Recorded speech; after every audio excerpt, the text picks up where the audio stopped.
என்னங்க ரொம்ப ஆசைப்பட்டு வாங்கின இடம் நல்ல பில்டர்ஸ் கிட்ட கொடுக்கணும். பட்டு நம்ம விஜய் பில்டர்ஸ் 2012 இருந்து 500க்கு அதிகமா residential, commercial and industrial constructions பண்ணிருக்காங்க. 45 பைசா வட்டியில லோன் வசதியும் பண்ணி தராங்க. எந்த பயமும் வேண்டாம். 2D 3Dன்னு வீட்டை அட்வான்ஸ்ட் பிளான் பண்ணி நம்ம இடத்தையே பயங்கரமா மாத்தி கொடுப்பாங்க. தொடர்புக்கு 9952134321. எல்லாருக்கும் வணக்கம். நான் Vijay Kiruthik. Duty to express our opinion அப்படிங்கிறது ஒவ்வொரு மனிதனும் கடைபிடிக்க வேண்டிய ஒன்று அப்படின்னு நான் நினைக்கிறேன். அதோடைய விளைவு தான் இந்த விஜய் கிருத்திக் கார் அப்படிங்கிற சேனலை பார்த்துட்டு இருக்கீங்க. இன்னைக்கு நம்ம ஒரு முக்கியமான டாபிக் பார்க்க போறோம். வாங்க வீடியோக்குள்ள போய் டீட்டெயிலா பார்க்கலாம்.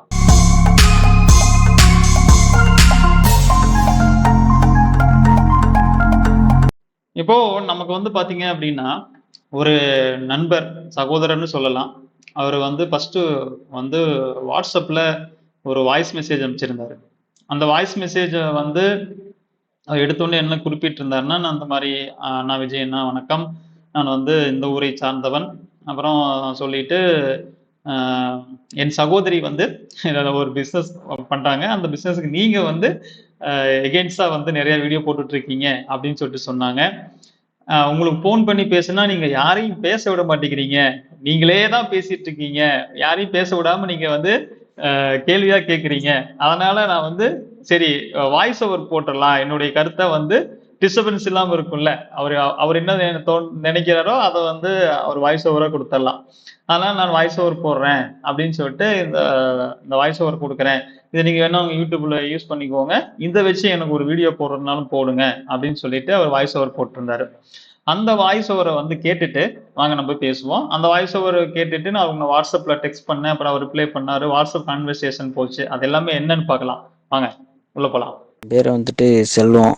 நான் ராணிப்பேட்டில் பேசுகிறேண்ணா. ராணிப்பேட்டை சிப்காட். நான் லெதர் பிஸ்னஸ் பண்ணிக்கிட்டு இருக்கேன். உங்ககிட்ட பேசணும்னு நினச்சதுக்கு காரணம் என்னென்னா, என் சிஸ்டர் ஒரு பிஸ்னஸில் இருக்காங்க. அந்த பிஸ்னஸை பற்றி நீங்கள் தப்பாக பேசுகிறீங்கன்னு சொல்லிட்டு நிறையா புலம்பிக்கிட்டே இருந்தாங்க. அப்படி பேசுகிறாங்க, இப்படி பேசுகிறாங்க, நீங்கள் பிஸ்னஸ் பண்ணுறீங்கல்ல, எப்படி என்னன்னு நிறையா அனலைஸ் பண்ணேன். அப்போ எனக்கு தெரிஞ்சது என்னென்னா, அந்த பிஸ்னஸை கம்பேர் பண்ணுறப்ப என் பிஸ்னஸும் அப்படித்தான் தோணுது. அப்போ நானும் ஸ்கேன் பண்ணுறணும். அதே மாதிரி நீங்கள் உங்கள் பிஸ்னஸை நானும் யோசிச்சு பார்த்தேன். அப்போ யோசிச்சு பார்த்தா நிறைய அனலைஸ் பண்ணுறப்ப நீங்களும் ஸ்கேம் பண்ணுறீங்கன்னு எனக்கு தோணுதுண்ணே. காரணம் என்னென்னா, என்னோட பிஸ்னஸை நான் ஃபஸ்ட்டு நான் தெளிவாக உங்களுக்கு சொல்லிடுறேன். நான் லெதர் பிஸ்னஸ் பண்ணுறேன். நீங்கள் அதே மாதிரி உங்களோட பிஸ்னஸ் நீங்கள் லெதர் நீங்கள் பில்டிங் பண்ணுறீங்க, பில்டிங் ஒர்க் பண்ணுறீங்க. நீங்கள் யாருக்கிட்டையுமே காசே வாங்காமல் ஃபுல்லாக வீடை கட்டி கொடுத்துட்டு அதுக்கப்புறம் காசு யாருக்கிட்டையாவது வாங்கியிருக்கேன் நான், எனக்கு தெரியல. ஆனால் எனக்கு தெரிஞ்சு எல்லா இன்ஜினியருமே காசு அட்வான்ஸாக ஒரு அமௌண்ட் வாங்கிட்டு தான் பில்டிங்கே கட்டி கொடுப்பாங்க, இல்லைங்களா? நீங்கள் அப்போ அது காசை வாங்கிட்டு செய்கிற பிஸ்னஸ் எல்லாமே ஸ்கேமுன்னு நீங்கள் சொன்னீங்கன்னா, நான் செய்கிற பிஸ்னஸும் ஸ்கேம் தான், நீங்கள் செய்கிற பிஸ்னஸும் ஸ்கேம் தான். நான் என் பிஸ்னஸை பற்றி சொல்லிடுறேன். நான் லெதர் பிஸ்னஸ் பண்ணுறேன். இப்போ டீட்டெயிலாக அவங்க உங்களுக்கு ஃபோன் பண்ணி சொன்னால் நீங்கள் யாரையும் பேச விட மாட்டீங்க, அப்படி இப்படி பேசுகிறீங்கன்னு சொல்கிறாங்க. ஓகே, அதனால் வாட்ஸ்அப்பில் நான் என்னோட கருத்தை நான் பதிவிடுறேன். உங்களுக்கு விருப்பம் இருந்தால் உங்கள் யூடியூப் சேனலில் நீங்கள் போடுங்க, இல்லைன்னா ஓகே அப்படியே விட்டுருங்க, சரிங்களா? நான் லெதர் பிஸ்னஸ் பண்ணிக்கிட்டு இருக்கேனே. நான் கிட்டத்தட்ட 20 வருஷமாக பண்ணிக்கிட்டு இருக்கேன். எனக்கு ஒரு எக்ஸாம்பிள் நான் உங்கள்கிட்ட டீட்டெயிலாக சொல்லி முடித்தேன், ஷார்ட் அண்ட் ஸ்வீட்டாக சொல்லி முடிச்சிடறேன். எனக்கு எல்லா வேலையும் தெரியும், பிஸ்னஸ் லெதரை பற்றி எல்லாமே தெரியும். பட் என்கிட்ட இன்வெஸ்ட்மெண்ட்டுக்கு பணம் இல்லைண்ணே. நான் என்ன பண்ணுறேன்னு யோசிக்கிறேன். ஆள் பழகுறதுக்கு இருக்குது, வேலை திறமை இருக்குது, என்ன பண்ணுறேன்னு தெரியலை. நான் ஒருத்தர்கிட்ட போயிட்டு ஒரு 1 லட்ச ரூபாய்க்கு எக்ஸாம்பிள் தான், ஃபுல்லாக எக்ஸாம்பிளாக சொல்கிறேன், லாப நஷ்டம் எல்லாமே இருக்கும், எல்லாம் கால்குலேஷன் பண்ணிட்டு உங்களுக்கு சொல்கிறேன். என்னோட பிஸ்னஸை நான் சொல்கிறேன், ஓகேங்களா? நான் ஒருத்தர்கிட்ட ஒரு 1 லட்ச ரூபாய்க்கு லெதர் வாங்குறேன்னே. லெதர் வாங்கி என்ன பண்ணுறேன்னா, அவர் 3 மாதம் கிரெடிட் எனக்கு கொடுக்குறாரு. இது லெதர் பிஸ்னஸ் கிரெடிட் இருக்குது, கேஷ் அண்ட் கேரியர் பிஸ்னஸ் இருக்குது, கிரெடிட் இருக்குது. எனக்கு 1 லட்ச ரூபா தோலை லெதரை கிரெடிட் கொடுத்தாருன்னா, 3 மாதத்துக்கு கிரெடிட் கொடுத்தாருன்னா 30,000 ரூபாய்க்கு கொடுப்பாரு. அப்போ 1,30,000 ரூபாய்க்கு எனக்கு கொடுக்குறாரு. அந்த லெதரை வாங்கி நான் கேஷ் அண்ட் கேரியர் பிஸ்னஸ் நான் பண்ணுறேன். உடனே நான் இன்னைக்கு நான் வாங்குறேன், நாளைக்கு லெதரை சேல் பண்ணுறேன். 1 லட்ச ரூபாய்க்கு செல் பண்ணுறேன். எனக்கு அதில் 30,000 ரூபா லாஸு. 1,30,000 வாங்கி 1,00,000 சேல் பண்றேன். எனக்கு 30,000 லாஸ். எனக்கு 1,00,000 உடனே கையில கிடைச்சிருது. ஆனா நான் தர வேண்டியவங்களுக்கு 3 மாசம் கழிச்சு தான் நான் பணத்தை கொடுக்கணும். ஆனா அந்த பணத்தை வச்சு நான் வந்துட்டு மெட்டீரியல் ரா மெட்டீரியல் எடுத்து அதை நான் ஒர்க் பண்ணி மிஷினரி அது இதுன்னு கொடுத்து எல்லா செலவும் போக எனக்கு எப்படியும் மினிமம் நான் சொல்றேன், ஒரு சின்ன கால்குலேஷனா உங்களுக்கு 5,000 எனக்கு கிடைக்குதுன்னு வைங்க. 10 நாள் தான் ப்ராசஸ். எனக்கு அந்த 1,00,000 வச்சு 10 நாள் நான் ப்ராசஸ் பண்றேன். எனக்கு 5,000 அந்த லாபம் கிடைக்குது. அதுல நானும் வேலை செஞ்சிருக்கேன். என்னோட கூலி எல்லாம் போக எனக்கு 5,000 லாபம் கிடைக்குது. அந்த 5,000 வச்சு 5,000 1,05,000 10 நாள்ல எனக்கு கிடைக்கும். அடுத்து திரும்ப அந்த 10 நாள்ல நான் ரொட்டேஷன் பண்றேன். திரும்ப 5,000 1,05,000 திரும்ப ஒரு மாசத்துக்கு 3 ரொட்டேஷன் பண்றேன். எனக்கு 15,000 கிடைக்கும் ஒரு மாசத்துக்கு. அப்போ 3 மாசத்துக்கு நான் பண்ணேன்டா எவ்வளவு கிடைக்கும் நீங்க கால்குலேட் பண்ணிக்கோங்க. ஓகேங்களா? 30 40 45,000 எனக்கு கிடைக்கும். 3 மாசத்துக்கு 40,000 கிடைக்கும். ஆனா நான் அவங்களுக்கு 3 மாசத்துக்கு திரும்ப கொடுக்க வேண்டிய போனா 1,30,000 எனக்கு லாபம் 1,40,000 எனக்கு லாபம் கிடைச்சிருக்கு. அதுல 1,30,000 கொடுத்தது போக எனக்கு 15,000 எனக்கு லாபம் இருக்கும்னே. இதே மாதிரி நான் 5 பேர்கிட்ட 3 மாசத்துக்கு நான் பிசினஸ் பண்ணேன்டா எவ்வளவு நீங்க கால்குலேஷன் பண்ணிக்கோங்க. சிம்பிள். இதுல லாபமும் இருக்கும் நஷ்டமும் இருக்கும். இது அதிக லாபமும் வரும், குறைஞ்ச லாபமும் வரும், இல்ல லாபமே வராம நஷ்டமும் போகும், ஈக்குவலாகவும் எல்லாமே கால்குலேஷன் பண்ணி நார்மலா 5,000 மட்டும்தான் நான் கால்குலேஷன் பண்ணி உங்களுக்கு சொல்றேன். என்னோட பிசினஸ் நான் சொல்றேன். ஓகேங்களா? இது என்னோட பிசினஸ். ஓகே, முடிஞ்சு. இது ஸ்கேமா இல்லையான்னு நீங்க உங்க யூடியூப் சேனல்ல சொல்லிக்கோங்க. ஓகேங்களா? இது நார்மலா நான் ஜிஎஸ்டி பண்றேன், எல்லாமே பண்ணிக்கிட்டு இருக்கேன், செஞ்சுக்கிட்டு இருக்கேன். இது நார்மல் லெவல்ல நடக்கிற பிசினஸ். சரி, உங்களோட பிசினஸ்க்கு நான் வரேன். நீங்க ஒரு பில்டிங் கட்டி கொடுத்தா உங்களால கேரண்டி கொடுக்க முடியுமா? ஏன் பில்டிங் நான் கட்டி கொடுக்குற பில்டிங் இத்தனை வருஷம் நிற்கும் அப்படின்னு சொல்லிட்டு உங்களால கேரண்டி கொடுக்க முடியுமா? அப்படி நீங்க கேரண்டி கொடுத்தீங்கன்னா எப்படி நீங்க கேரண்டி கொடுக்குறீங்கன்னு நான் கேட்பேன். அதுக்கு நீங்க அது இல்ல சிலப்போ என்னால கொடுக்கலாம் முடியாதுன்னு சொன்னீங்கன்னா ஓகே கொடுக்குறேன் அப்படின்னு சொன்னீங்க. எப்படி கொடுக்குறீங்கன்னு சொல்லுவேன். அப்ப நீங்க சொல்லுவீங்க, நான் இந்த மாதிரி நல்ல கம்பெனி பிராண்டடான ஒரு சிமெண்ட் யூஸ் பண்றேன், பிராண்டடான கம்பி யூஸ் பண்றேன் அப்படின்னு நீங்க சொல்லுவீங்க இல்லைங்களா? அப்படி சொன்னீங்கன்னா அப்ப மற்ற சிமெண்ட் வேற கம்பி எல்லாம் டூப்ளிகேட்டா? அப்ப அது மேல ஸ்கேம் நீங்க கேஸ் கொடுக்க முடியுமா உங்களால? ஏன்னா இது மாதிரி நிறைய விஷயங்கள் இருக்கு. ஒரு கம்பெனி ஸ்கேம்னு சொல்றதுக்கு எப்படி ஒரு இப்ப எம்எல்எம் பிசினஸ்ன்றது வேறன, ஒரு ப்ராடக்டை வச்சு பிசினஸ்ன்றது வேறன. அது ஏன்னு உங்களுக்கு புரியவே மாட்டுது. உங்க வீடியோ நிறைய நான் பார்த்தனால உங்களுக்காக நான் இந்த இதை கிட்டத்தட்ட ஒரு 2-3 நாளாவே நான் யோசிச்சு உங்களுக்கு போகணும்னு நினைச்சுக்கிட்டு இருந்தேன். எனக்கு டைம் கிடைக்கல. பட் இன்னைக்கு டைம் கிடைச்சனால உங்களுக்கு நான் ரெக்கார்ட் பண்ணி அனுப்புறேன். ஃப்ரீயா இருந்தா கேளுங்க. கேட்டுட்டு இதுல எது சரி தப்பு, எது ரைட்டு, நான் பேசுனது எது ரைட்டு தப்புன்னு சொல்லிட்டு ஒரு வீடியோ போடுங்க. அதை பார்த்துட்டு நான் திரும்ப உங்களுக்கு ரிப்ளை பண்ணேன். இல்லைன்னா இந்த நம்பருக்கு நீங்க முடிஞ்சா கால் பண்ணுங்கண்ணே. ஓகேங்களா? இப்போ சகோதரர் பேசி அவரை முடிச்சதை பார்த்தீங்க இல்லையா? இப்போ அவர் சொல்றது என்னன்னா, ஒரு கிரெடிட் பிசினஸையும் மணி ரொட்டேஷன் பிசினஸையும் போட்டு கன்ஃபியூஸ் பண்றாங்க. இன்னும் கார்த்திக் பிள்ளை அவரு எஸ்டிமா சொல்றாரு. என்ன சொல்றாருன்னா, மணி ரொட்டேஷன் இல்லாத பிசினஸே கிடையாது அப்படிங்கிறார். மணி ரொட்டேஷன் அப்படிங்கிறது என்னன்னா, நமக்கு ஒரு 10 ஒர்க் எடுத்து பண்றோம், ஒரு 10 வரவு செலவு பண்றோம். அதுல ஒண்ணுல இன்னைக்கு பணம் வந்துருச்சு, இன்னொன்னு எனக்கு நாளைக்கு வரும் இல்லையா, நாளை கழிச்சு வரும் இல்லையா, ஒரு வாரம் வரும். இப்போ என்கிட்ட உள்ள பணத்தை வச்சு நான் எல்லாருக்கும் கொடுக்குறேன். இது கொடுத்துட்டு எனக்கு எல்லா சப்ளையர்ஸுக்கோ இல்லை யாருக்கெல்லாம் பேமெண்ட் கொடுக்கணுமோ கொடுக்குறேன். ஒரு எம்ப்ளாய்க்கு சேலரி கொடுக்கணுமா கொடுக்குறேன். ஆனா எனக்கு எல்லா கஸ்டமர்ஸ் பணம் வரல. ஒரு கஸ்டமர்ஸ் பணம் வந்திருக்கு, இல்ல 2 பேர்ட்டு வந்திருக்கு. நான் 10 பேர்ட்டு பண்றேன்னா எனக்கு 5 பேர்ட்டு வந்திருக்கு, 5 பேர்த்திட்ட வரல இல்லையா? இல்லைன்னா ஒரு 3 பேர்த்திட்ட வந்திருக்கு, 7 பேர்ட்டு வரல. இல்ல 7 பேர்த்திட்ட வந்துருச்சு, 3 பேர்த்திட்ட வரல. இந்த மாதிரி பணம் வர வேண்டியது கம்மியா இருந்திருக்கு. எனக்கு வர வேண்டிய தொகை வெளியே இருக்கு. அதுல நான் வேலை செஞ்சிருக்கேன். நான் ஒரு பிசினஸ் பண்றேன்னா அதுல மினிமம் ப்ராஃபிட் நான் வைக்கிறேன் அப்படின்னா அந்த ப்ராஃபிட்டோடைய தொகையும் சேர்த்து இருக்கிறதுனால எனக்கு அந்த பணம் இந்த மாதத்தையோ இல்ல இந்த வாரத்தையோ என்னிடம் உள்ளதை நான் ரொட்டேஷன் பண்றேன். இவங்க கொடுக்குறேன், அங்க கொடுக்குறேன். ஆனா உங்களுக்கு 10 லட்ச ரூபா உங்களுக்கு என்கிட்ட இந்த வாரம் எனக்கு 10 லட்ச ரூபாய் தான் கையில இருக்குது. அதனால எல்லாரும் கொடுக்க முடியாது. ஒருத்தருக்கு 1,00,000 ரூபா கொடுக்க வேண்டியவங்களுக்கு நான் என்ன பண்றேன், 50 ரூபா கொடுக்குறேன், 50,000 ரூபா கொடுக்குறேன். ஆனா அந்த மாதிரி நான் பேமெண்ட் இந்த வாரம் இவ்வளவுதான் இருக்கு, நீங்க வந்து 50,000 வாங்கிக்கோங்க, எனக்கு இன்னும் அடுத்த பேமெண்ட் ரிலீஸ் ஆகும்போது நான் பண்ணி கொடுத்துறேன் அப்படின்னு சொல்லிட்டு நான் என்ன பண்றேன், இங்க இருந்து அங்க தூக்கி அங்க இருந்து ரொட்டேஷன் பண்றேன். மறுபடியும் எனக்கு அந்த பேமெண்ட் வெளியே நிக்குது, வரப்போகுது, வந்த உடனே அதை எடுத்து போட்டு அதை கம்ப்ளீட் பண்றேன். இந்த மணி ரொட்டேஷன் அப்படிங்கிறது வேற. ஒரு பணம் வர வேண்டியது இருக்குது நம்ம கிட்ட, வேற ஒரு பணம் இருக்குது, இந்த பணத்தை நம்ம வந்து பிசினஸ்ல ரொட்டேஷன் பண்ணா அந்த பணம் வரும். இப்ப இந்த பணத்துக்கு இன்வெஸ்ட்மெண்ட் பண்ணும்போது இந்த வேலைக்கான ஒரு அதுக்குண்டான ஒரு அடுத்தது ஒரு பேமெண்ட் வரும், இது ரொட்டேஷன். ஆனா இங்க வாங்கி அங்க கொடுக்கறது அப்படிங்கிறது மணி சர்க்குலேஷன். அப்படியே அதை வந்து பணத்தையே ரொட்டேஷன் பண்றது, அது வேற இது வேற. இந்த தம்பி வந்து அதை தான் போட்டு கன்ஃபியூஸ் பண்ணிக்கிறாரு. அப்புறம் வந்து அவரு சொல்றாரு, நான் வந்து என்கிட்ட பணம் இல்லை ஆனா தொழில் இருக்குது கையில, நான் வந்து 1,30,000 ரூபாய் என்ன பண்றேன், ஒருத்தர்கிட்ட வந்து பொருள் கிரெடிட்ல வாங்குறேன், அதோடைய மதிப்பு 1,00,000 ரூபாய், அவரு 30,000 ரூபாய் என்ன பண்றாரு, கிரெடிட்ல கொடுக்குறாரு. அப்போ 3 மாசம் டைம்னா மாதத்துக்கு 10,000 ரூபாய். அப்போ ஒரு 10% அவர் வந்து வட்டி கொடுக்குற மாதிரி, 10 பைசா வட்டி கொடுக்குற மாதிரி அவர் என்ன பண்றாரு, 1,30,000 ரூபாய இவருக்கு வந்து உள்ள பொருளை கொடுத்துறாரு. 3 மாசம் கழிச்சு எனக்கு பணம் கொடுன்னு.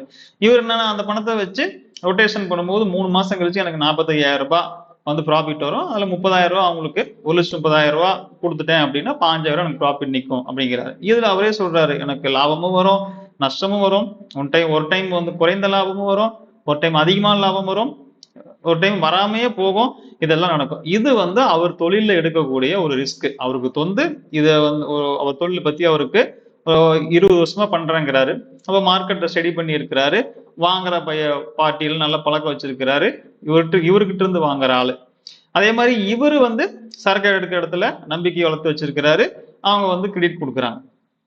இந்த ரொட்டேஷன், இந்த பொருளுக்கான ரொட்டேஷன் அப்படிங்கிறது வேற. வியாபாரத்துல நமக்கு வந்து லாபமும் இருக்கும் நஷ்டமும் இருக்கும்.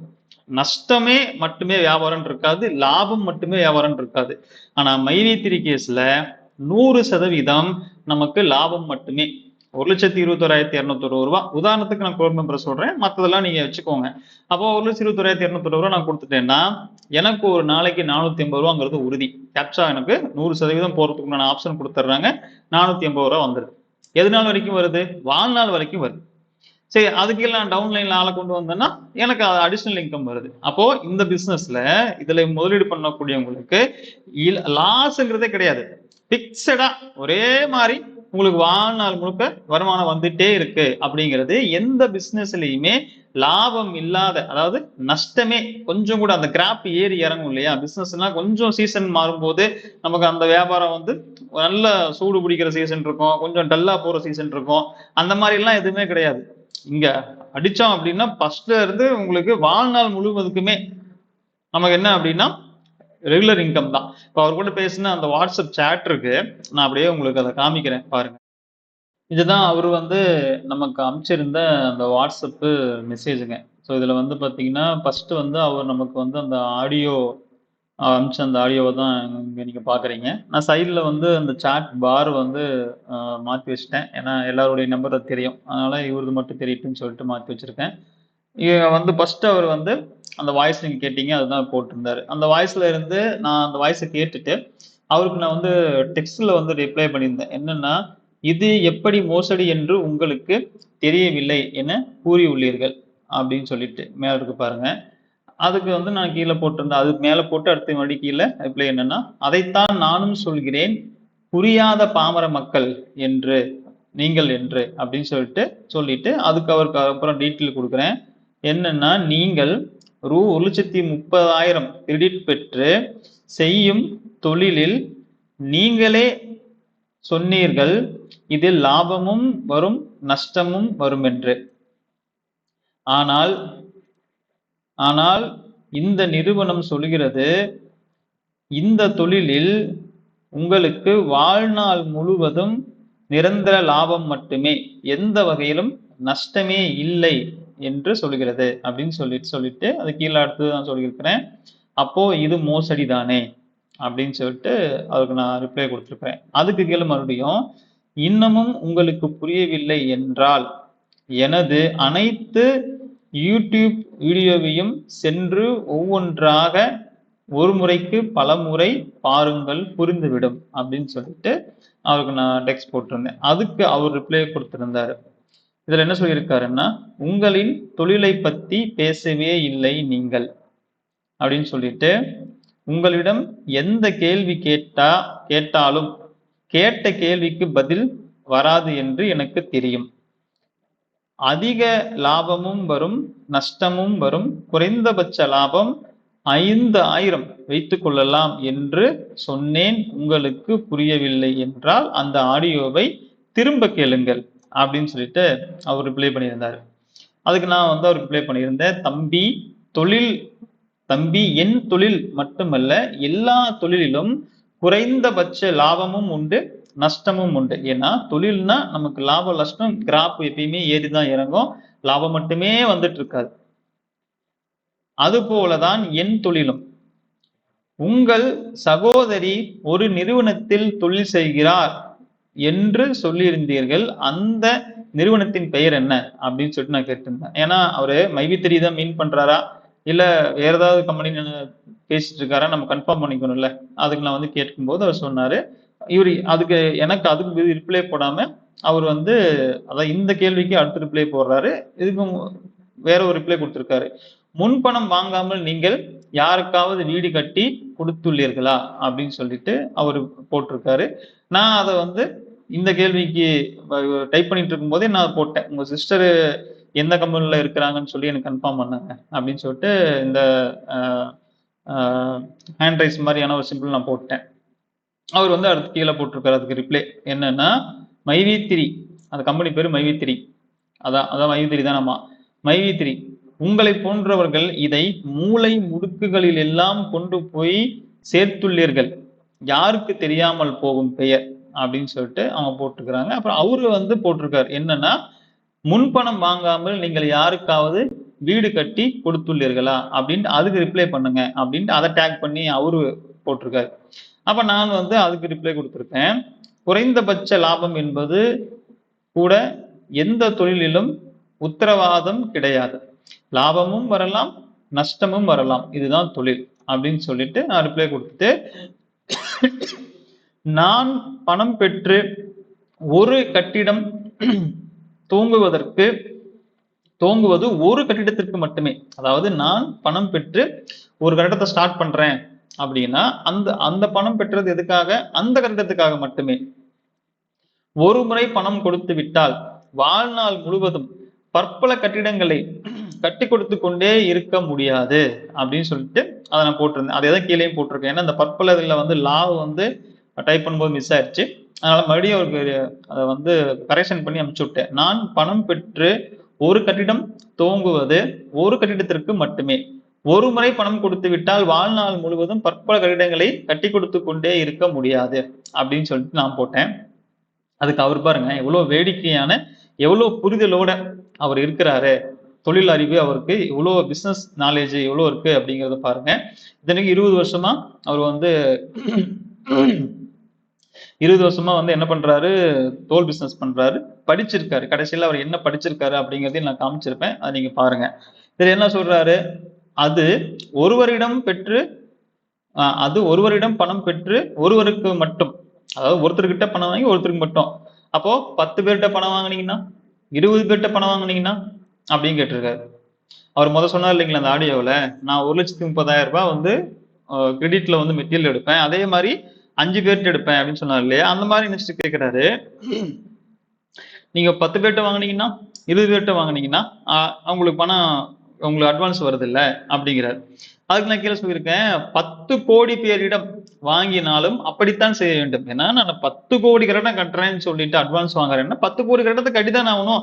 நான் 10 கோடி கட்டடத்தை கட்டுறதுக்கு அட்வான்ஸ் வாங்கிட்டு 1000 கோடி கட்டடம் கட்ட முடியாது இல்ல வாழ்நாள் முழுக்கும் நீங்க கட்டி கொடுத்துட்டே இருங்க, எனக்கு களவே கிடையாது, நான் ஸ்டாப்பா நீங்க பில்டிங் வந்து கட்டி கொடுத்துட்டே இருக்கணும் அப்படின்னா முடியுமா? அதுக்கு அடுத்தது கீழே போட்டிருக்காரு பாருங்க. இதுதான் ரொம்ப ரொம்ப வந்து ஒரு வேடிக்கையான வந்து ஒரு ஒரு மெசேஜ். அவங்க எவ்வளவு தொழில் அறிவோடு இருக்கிறாங்கிறதுக்கு உதாரணம். நீங்கள் ஒரு முறை கட்டி கொடுக்கும் வீட்டில் அவர்கள் ஒரு நாள் மட்டுமே வாழ்வார்களா? பாத்தீங்களா? படிக்கிறேன் கேளுங்க. நீங்கள் ஒரு முறை கட்டி கொடுக்கும் வீட்டில் அவர்கள் ஒரு நாள் மட்டுமே வாழ்வார்களா? இப்போ நாம ஒரு ஒரு தொழில் பண்றோம், சர்வீஸ் ப்ரொவைடரா இருக்கிறோம். நம்ம கிட்ட என்னென்ன டேர்ம்ஸ் அண்ட் கண்டிஷன்ல நம்ம அக்ரிமெண்ட்ல என்ன போடுறோமோ, எது எந்த ஒர்க் நம்ம கவர் பண்றோம்னு சொல்றோமோ, அதுக்கு உண்டான காசு என்ன நம்ம வந்து கோட் பண்றோமோ, அந்த ஒர்க்கை முடிச்சுட்டு ஹேண்ட் ஓவர் பண்றேன் நானு. அவங்க ஒரு நாள் குடியிருப்பாங்களா? சரி, ஒரு நாள் குடியிருக்கிறதுக்கும் இதுக்கு என்ன சம்பந்தம்? இல்ல அவங்க ஒரு வருஷம் இருப்பாங்களா? இல்ல 1000 ஆண்டு இருப்பாங்களா? அது அவங்க ப்ராடக்ட். நம்ம டெலிவரி பண்ணதுக்கு அப்புறம் அது அவங்களுது. அவங்க வந்து இன்னைக்கு இருப்பாங்க, இதை விட நாளைக்கு இன்னொரு பெரிய வீடை கட்டிட்டு போவாங்க. என்ன வேணா அவங்க பண்ணுவாங்க. இல்ல வேணாம்னு தோணுச்சுன்னா இடிச்சு தரமட்டம் கூட ஆக்குவாங்க. அது அவங்களுடைய பொருள். அவங்க பொருள அவங்க எத்தனை நாள் வேணா பாதுகாப்பா வச்சிருக்கலாம். எத்தனை நாள் வேணா அது குடியிருக்கலாம். இல்ல வேண்டாம் அப்படின்னா, நாங்க இங்கே இதே இடம் வந்து நல்ல மெயின் ரோட்ல இருக்குது. இந்த வீட்டை இடிச்சுட்டு நான் ஒரு அப்பார்ட்மெண்ட் கட்டினேன் அப்படின்னா, அது எனக்கு நல்ல பிசினஸ் வருங்கும் போது இடிச்சுட்டு அப்பார்ட்மெண்ட் கூட கட்டலாம். இல்லையா? அப்ப பாருங்க, நான் கட்டி கொடுக்குற வீட்டுல அவங்க ஒரு நாள் தான் இருப்பாங்களா?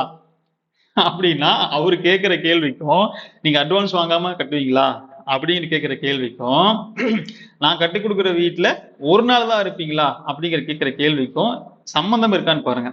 அடுத்து நான் வந்து அதுக்கு பதில் கொடுத்துருக்கேன். அதாவது கட்டிடம்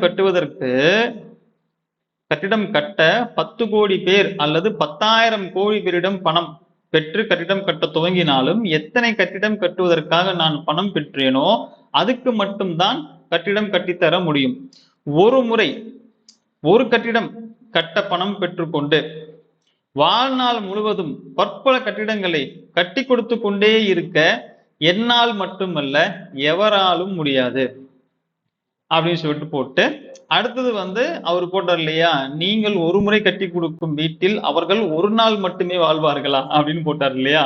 அதுக்கு நான் ரிப்ளை கொடுத்துருந்தேன். இந்த அளவுக்கு தான் உங்கள் அறிவு மேம்பாடு உள்ளது என்றால் இதைத்தான் நாங்கள் உங்களை பார்த்து சொல்கிறோம், ஒன்றும் அறியாத பாமர மக்கள் என்று. இதுதான் நம்ம சொல்றோம். ஒரு பாமர மக்கள்னா யாரு அப்படிங்கிறது இதுதான் நம்ம சொல்றோம். அடுத்தது, போய் நல்ல வழக்கறிஞரை மற்றும் ஆடிட்டரை பார்ப்போம். இது நம்ம பல பேருக்கு சொல்றோம். நான் சொல்றேன் நம்பாதீங்க. அந்த துறை சார்ந்த ஒரு வல்லுநர்கிட்ட போய் நீங்க என்னங்க அப்படின்னு சொல்லி கேட்டுக்கோங்க அப்படின்னு சொல்றோம். அந்த யாருமே செய்யறது இல்ல. அவங்களே ஏதோ திங்க் பண்ணிக்கிறாங்க. அந்த மாதிரி நிறைய பேர் திங்க் பண்ணி என்ன பண்றாங்கன்னா நிறைய பேர் வீடியோ போட்டுட்டு இருக்கிறாங்க. அடுத்தது வந்து ஏனெனில், ஏன் அப்படி சொல்றேன், நீங்க போய் நல்லா ஆடிட்டரை பாருங்க, இல்லைன்னா கூட ஆடிட்டரையும் வழக்கறிஞரையும் பாருங்கன்னு ஏன் சொல்றேன் அப்படின்னா, ஏனெனில் ஏபிசிடி கூட உங்களுக்கு தெரியவில்லை எனில் நான் இங்கிலீஷ் கிராமர் கிளாஸ் எடுத்து என்ன பயன்? நான் உங்களுக்கு ஏபிசிடியே முழுசா தெரியல, தொழில அவ்வளவுதான் உங்க நாலேஜ் இருக்குன்னா நான் கிராமர் கிளாஸ் எடுத்து என்ன வந்து யூஸ் அப்படின்னு சொன்ன உடனே அவரு வந்து இந்த சிரிக்கிற மாதிரியான ஒரு இதை போட்டுட்டு கீழே வந்து அடுத்து இதுக்கு மேல நம்ம எதுவும் பேசுறதுக்கு பாயிண்ட் இல்ல பேச முடியல, அதாவது நம்ம அந்த கேள்வியெல்லாம் வந்து கேள்வி கேட்டதுனால நம்ம ஏதோ பேசினா தப்பா பேசிடுவோமோ அப்படின்னு நினைச்சிட்டு அவருங்க வந்து கான்வர்சேஷன் க்ளோஸ் பண்ணிக்கிட்டாரு. என்னன்னா, நான் கேட்கும் கேள்விகளுக்கு பதில் கூறியதற்கு மிக்க நன்றி அண்ணா அப்படின்னு சொல்லிட்டு அவர் வந்து அவரோட டெக்ஸ்ட க்ளோஸ் பண்ணிக்கிட்டாரு. டைம் பார்த்தீங்கன்னா 7:56 காலையில. நான் வந்து 8:21 நான் வந்து மறுபடியும் ஏதாவது ரிப்ளை பண்ண வரேன்னு பார்த்தா ரிப்ளை பண்ணல. அப்ப நான் அவங்களுக்கு கேட்டிருந்தேன், ப்ரோ நீங்களும் உங்கள் சகோதரியும் என்ன படித்துள்ளீர்கள் அப்படின்னு சொல்லி கேட்டேன். ஏன் எல்லாருக்கிட்டையும் நீங்க என்ன படிச்சிருக்கீங்கன்னு நம்ம கேட்கிறோம். அவங்ககிட்ட பேசும்போது அவங்ககிட்ட இடையில கேட்போம், இல்ல ஃபர்ஸ்டே கேட்போம், அந்த மாதிரி லாஸ்ட்ல கேட்போம்.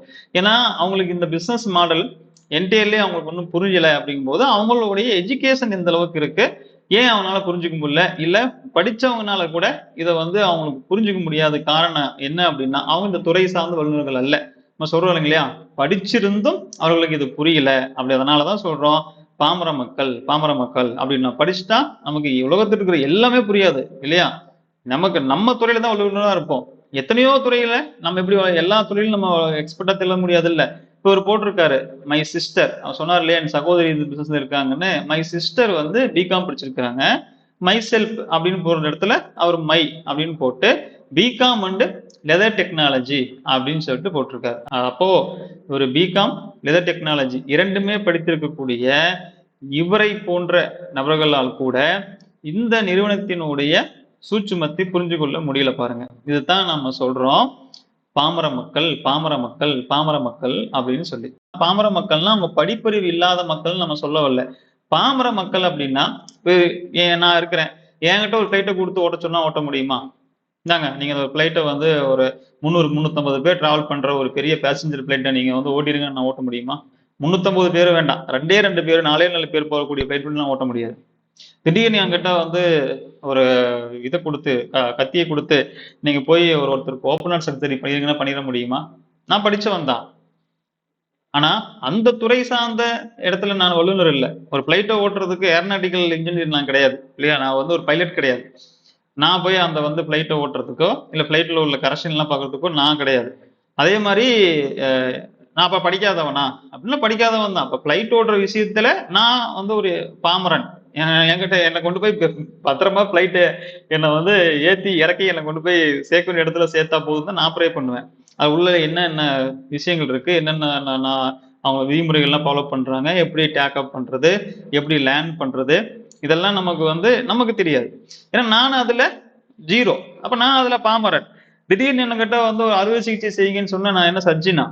நான் அதுல ஜீரோ, நான் அதுல பாமரன். இதைத்தான் சொல்றோம் பாமர மக்கள் அப்படின்னா. பாமர மக்கள்னா என்ன அர்த்தம் அப்படின்னா, இவங்களுடைய தொழில் பேட்டர்ன் என்ன, ஒரு நிறுவனம் எப்படி துவங்கணும், நிறுவனத்துக்கு எந்தெந்த மாதிரியான ஆடிட்டிங் போகணும், எவ்வளோ டர்ன் ஓவர் பண்ணா மினிமம் ப்ராஃபிட் எப்படி காமிக்கணும், இவங்க ப்ராடக்ட் மேனுஃபேக்சரிங் வந்து பண்றது வந்து பர்ச்சேஸ் வந்து எங்கிருந்து பண்றாங்க, அதை என்ன ப்ராஃபிட் வச்சு விற்கிறாங்க, இவங்க எந்தெந்த மாதிரியான வரவு செலவு பண்றாங்க, இது இந்த நமக்கு சொல்லக்கூடிய இந்த மைவித்திரி சார்ந்த மைவித்திரி அந்த நிறுவனம் நடத்தக்கூடிய தொழில் போன்ற தொழில்களை சார்ந்த அறிவு அவர்களுக்கு இல்லை. அவர்களுக்கு ஒரு பொருளாதார சப்போர்ட் இருந்தா எனக்கு உதவியா இருக்கும்னு நினைச்சு உள்ள வராங்க. இவர்களை என்னென்ன சூழ்ச்சி எல்லாம் உள்ள பண்ணி வச்சிருக்கிறாங்க.